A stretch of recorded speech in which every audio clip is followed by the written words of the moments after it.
Well, it's always going to be a great contest to watch out when two friends of the field come onto the field as captains, rival captains, to give us all the entertainment. It's time for game number 32 of the Indian T20 League. It's time for Rohit Sharma to take on Dinesh Karthik's Kolkata. It's going to be a crackerjack of a contest because these two teams have been rivals for a long time and they produce top quality cricket. They have great players on both sides, and in this video I'm going to give you guys all the numbers that will help you make a prediction as to who is going to win this contest. And without much further ado, let's quickly jump into the video to see all these talking points.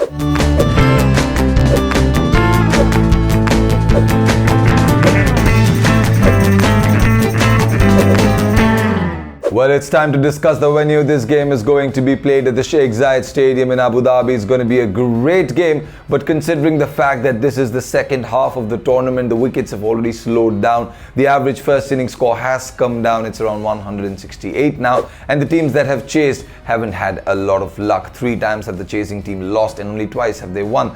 So again, this has been the mantra: win the toss, bat first, put up a good total on the board, and you'll be able to defend it. With that being said, let's quickly talk about the head-to-head between both these sides. Since 2017, both these sides have met each other 8 times, and 7 out of these 8 times Mumbai have won, and only once have Kolkata come through. So this is going to be a great advantage for Mumbai coming into this contest. But obviously, considering the fact that the tournament since 2017 was happening in India and this is UAE, it's going to be very different. Kolkata are playing very good brand of cricket, but we'll only have to wait and watch out, because the next topic, it's the all-important numbers that will help us decide who's going to come through. Well, the first of these numbers is about Rohit Sharma, the captain of Mumbai. This man has scored the most number of runs for any player versus Kolkata in the Indian T20 League, 904 runs. He has great numbers versus this franchise. He's got a century, many half centuries, great averages, great strike rates. So if he gets going, which he actually has been doing this season from the start,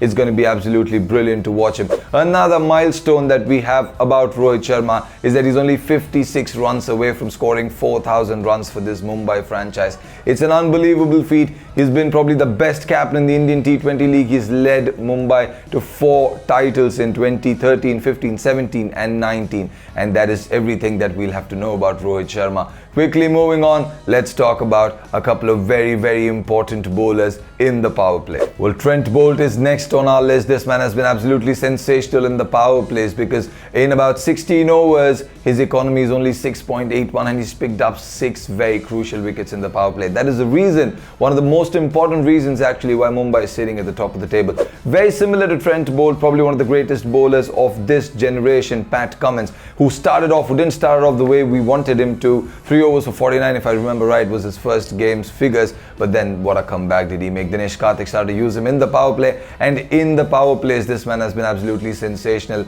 An economy of 6.5, just 2 wickets, that does not matter, but he's contained the runs. He just controlled the flow of runs, is what Pat Cummins has done, and that is exactly what Kolkata needed at that point in time. So that's pretty much it about these 2 numbers. Let's quickly talk about Hardik Pandya. And Hardik Pandya has great numbers versus this franchise as well. In 7 innings, he's got 250s, an average of 65.75. These numbers are absolutely staggering. A strike rate of over 190. We all know that if this man hits the ball will definitely stay hit. Any ground is going to be smaller for him. So we might expect some Hardik Pandya firepower in this contest. With that being said, let's quickly move on and talk about the all-important predicted 11. Quickly talking about Mumbai, we're not going to see any changes with this franchise. They don't like to change their winning combination. They've had that. They've trusted their players, and everybody have come good so far. Everybody from Quinton, from Rohit, from Surya Kumar Yadav, the Pandya brothers, Pollard, and the bowlers especially are sitting right at the top of that bowling chart. They have Bumrah, they have Pattinson, they have Trent Boult. Everybody's been performing really well. The youngster Rahul Chahar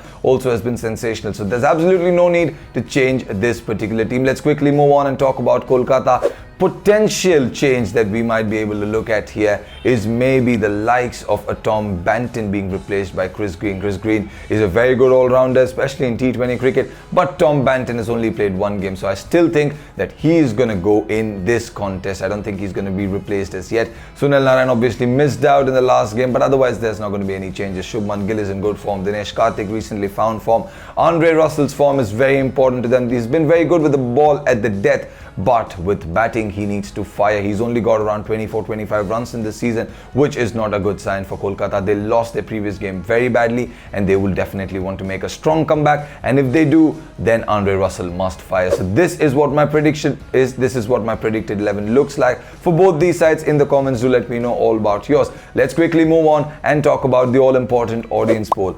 I asked them if Mumbai will be able to continue this winning momentum, this winning form, and about 62% of the people said yes, they are with this defending champion side. They're absolutely sensational, and the fan base that Mumbai have is, just include me in one of those. I'm one of those members because I've always been a fan of Mumbai and I've always been rooting for them. So that's my prediction about who is going to win this contest. I'm with the Crick Tracker audience, but like I said before, in the comments, you guys can let me know who you are going to side with. With that being said, let's quickly come to an end this video. If you did like the video, hit that like button in the comments. Do let me know all your predictions, and if you already haven't done it, then hit that subscribe button. Also press the notification bell right next to it, and I'll see you guys very soon with another video.